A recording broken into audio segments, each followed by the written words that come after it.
damos la bienvenida a la periodista Marta César, ¿no? Para hablar de justamente la conmemoración de un día muy especial que se va a cumplir mañana. ¿Cómo estás, Marta? ¿Qué tal? Hola, Mabel, un gusto como siempre, ¿eh?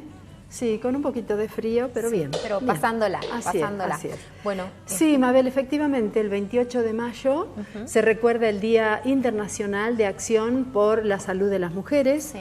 Es una fecha que fue instituida por una red internacional de mujeres por los derechos sexuales y reproductivos al término de un encuentro internacional sobre la salud de la mujer que se dio en Costa Rica en 1987.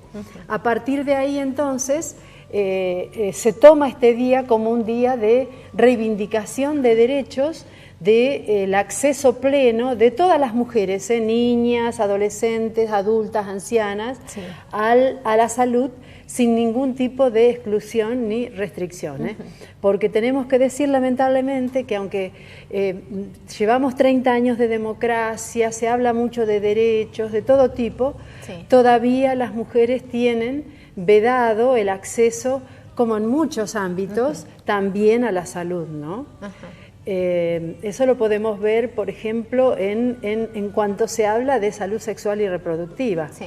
Cuando hablamos de salud sexual y reproductiva, hablamos de la salud integral de las mujeres, pero también estamos hablando de la posibilidad de esta autodeterminación de las mujeres sobre su sexualidad y sobre su función reproductiva. Claro. Cuestión que, digamos, para gran parte de la sociedad es como todavía tabú y es muy problemático para las mujeres poder, digamos, ejercer plenamente estos derechos que por otro lado, estos derechos sexuales y reproductivos ya fueron confirmados por cumbres internacionales como la que se dio, por ejemplo, en el 94 en el Cairo, la cumbre sobre desarrollo, Sociedad y Desarrollo, creo que era, del Cairo en el 94, y la Cumbre Internacional de Beijing, que hubo un antes y un después de eso, sobre los derechos de las mujeres en 1995. Y luego también esto ha sido incorporado en convenciones internacionales, por ejemplo, la Convención por la Eliminación de todas las formas de discriminación hacia la mujer, que es la CEDAW, sus siglas en inglés, o esta convención por la eliminación, la prevención y la sanción de la violencia contra las mujeres, conocido como Belén do Pará. Esas convenciones tienen rango constitucional en nuestra Constitución, con lo cual, digamos, las mujeres aquí en Argentina tenemos un soporte legal muy fuerte para seguir exigiendo el acceso a la salud en todos los aspectos, en todos los aspectos. Bueno, vos recién mencionabas un tema muy complejo que tiene que ver con los derechos sexuales y reproductivos, ¿no?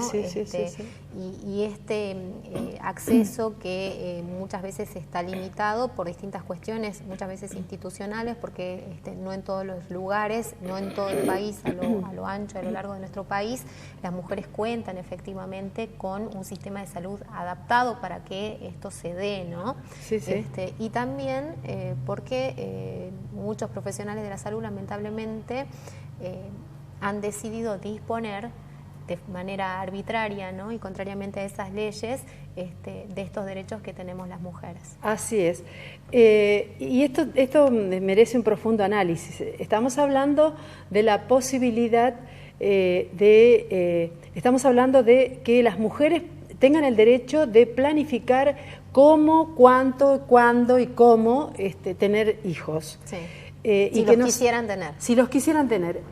Y que no esté el Estado, ni la Iglesia, ni los partidos políticos, ni la sociedad, digamos, decidiendo sobre el cuerpo de las mujeres. Porque sobre el cuerpo de las mujeres deciden las mujeres. Es su derecho que está además reconocido. Una de las cuestiones, por supuesto, más problemáticas es la posibilidad del derecho al aborto legal, seguro y gratuito. El aborto en nuestro país está despenalizado y desde hace más de 100 años. El artículo 80 del Código Penal habla de en qué situaciones el aborto va a ser aborto no punible. Pero además contamos con una sentencia de la Suprema Corte de Justicia de la Nación que se expresa muy claramente cuándo el aborto no va a ser punible y envía o ordena o insta a las provincias, a los gobiernos de provincia a elaborar un protocolo de atención a las víctimas de abortos no punibles para que esto no se judicialice y que sea, digamos, la mujer o la niña acompañada por un mayor, si es menor obviamente, a través de una declaración jurada en el hospital frente al médico, que pueda acceder a esta práctica de interrupción del embarazo. El tema está en que comienzan a jugar ahí las cuestiones éticas, las cuestiones religiosas, como ocurrió acá con el caso de esa niñita de 13 años que quedó embarazada producto de una violación de su padrastro y su vida corría peligro a pesar de que los profesionales decían que no, pero esta niña llegó a bajar como 8 kilos en un mes, una niña chiquita, con textura pequeña y bueno, intervino de oficio el juez de familia Víctor Soria y la defensora Flores para impedir esta cuestión. Lo recuerdo, sí.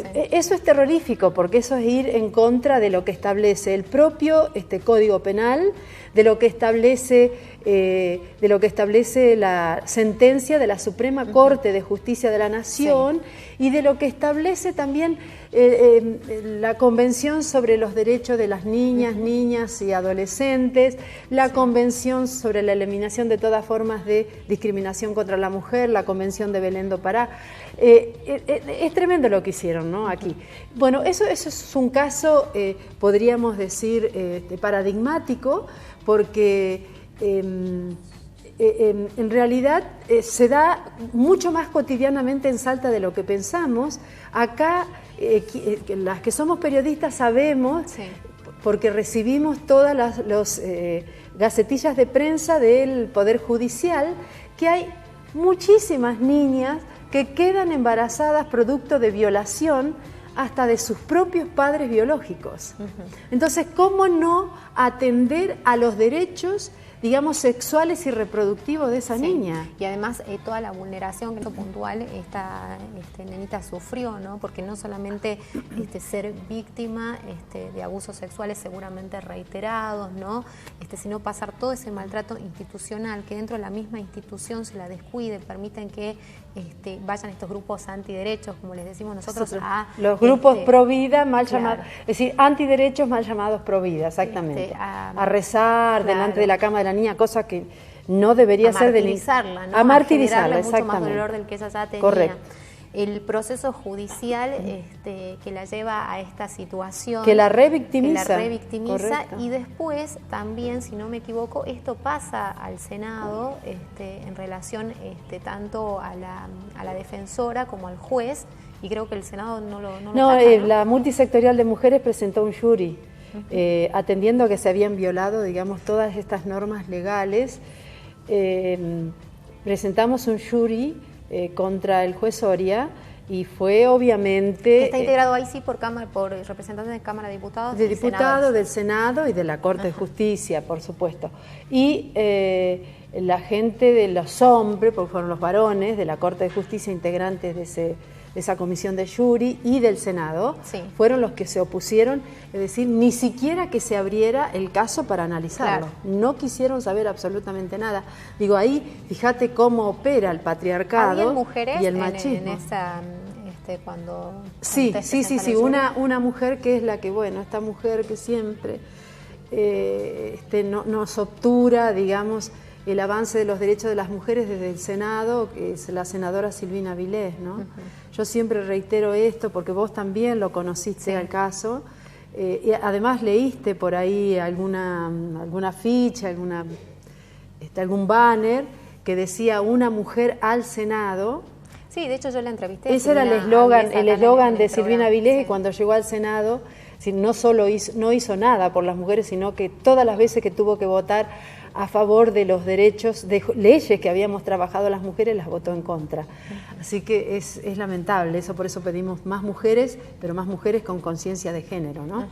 Bueno, y siguiendo con el tema de la salud, digamos, podemos recordar o, digamos, traer a colación por ahí algunos casos como para que mucha gente entienda, digamos, cómo se vulneran los derechos del acceso a la salud a las mujeres. Hemos tenido conocimiento de casos de mujeres con discapacidades, una mujer discapacitada, no sé cómo llamarlo porque creo que no se dice más discapacitada, pero con algún tipo de discapacidad que ha ido a consultar por métodos anticonceptivos y no la han querido atender por nada del mundo porque han decidido por ella con el argumento de que fíjate si vos tenés esta discapacidad, cómo vas a tener sexo, que podés quedar embarazada igual, es decir, el Estado el Estado en este caso, a través de los centros de salud o del profesional de algún hospital, está decidiendo, digamos, sobre la sexualidad de esa persona. O, por ejemplo, cuando hay mujeres, que las hay muchas, lamentablemente, y en esta provincia también, víctimas o portadoras o enfermas de VIH, SIDA. Sí. Hay médicos que quieren directamente esterilizarlas a esas mujeres y cuando la mujer está en contra, o por ejemplo cuando el médico o la médica decide la fecha de parto de una mujer cuando digamos, atendiendo más a la agenda del médico que a las necesidades y a la... algo que hablábamos la semana pasada. A la decisión propia de la mujer. Las mujeres al momento de parir y de decidir cómo hacerlo, ¿no? Y de tener toda la información, obviamente, para poder efectuar esa decisión, ¿no?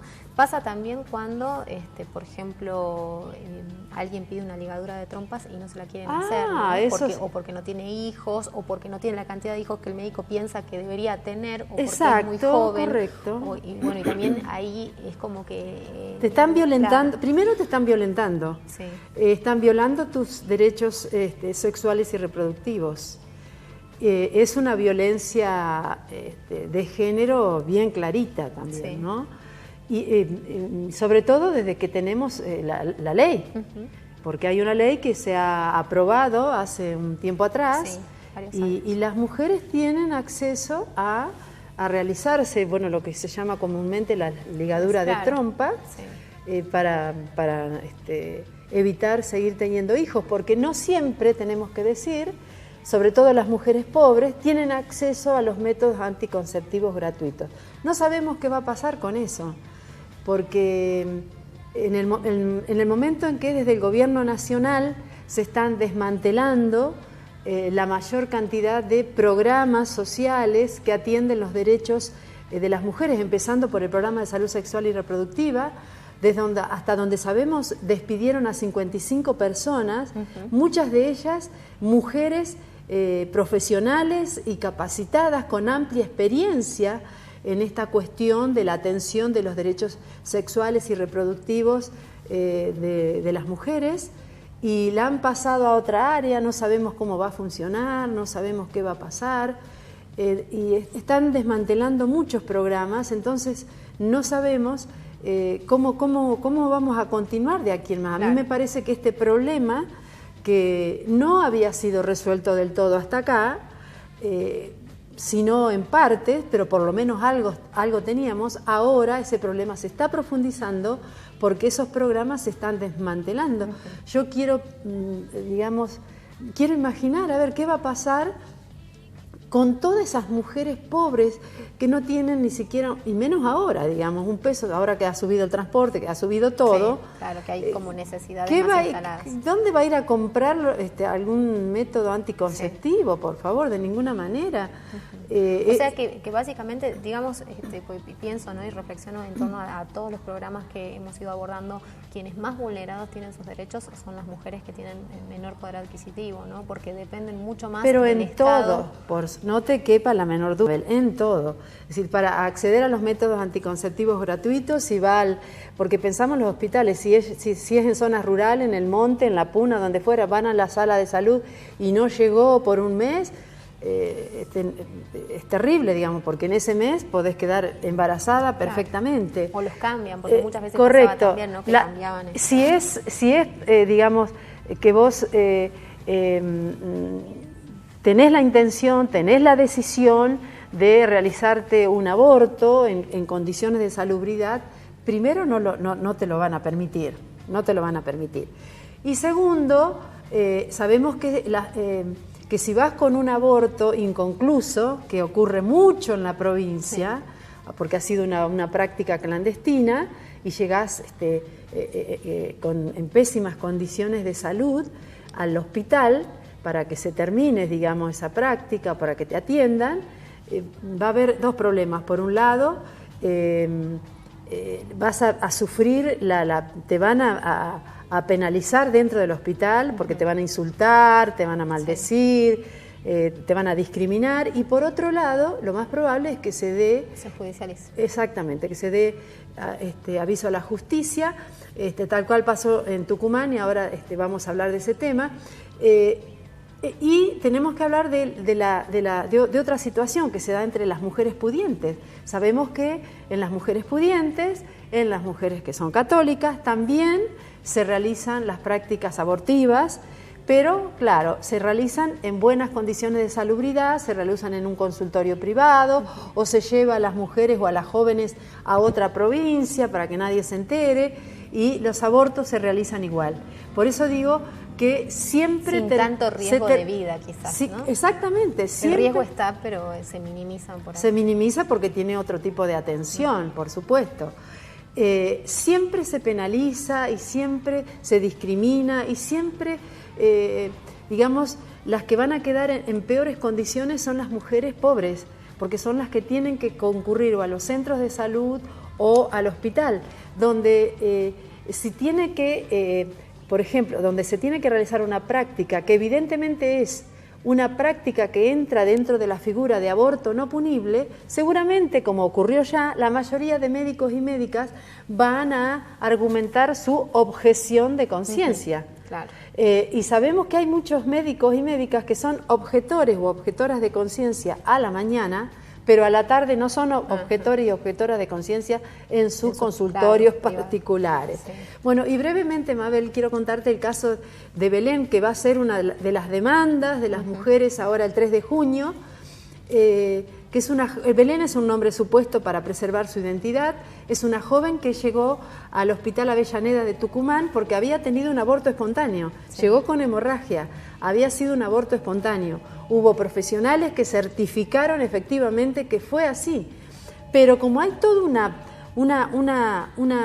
contexto en una sociedad terriblemente machista y patriarcal, hubo gente del hospital que dijo que no, que eso había sido producto de un aborto. De un aborto inducido. Inducido, exactamente. Entonces, a esta joven la detuvieron y está en la cárcel. Está en la cárcel. Claro. Es terrible eso.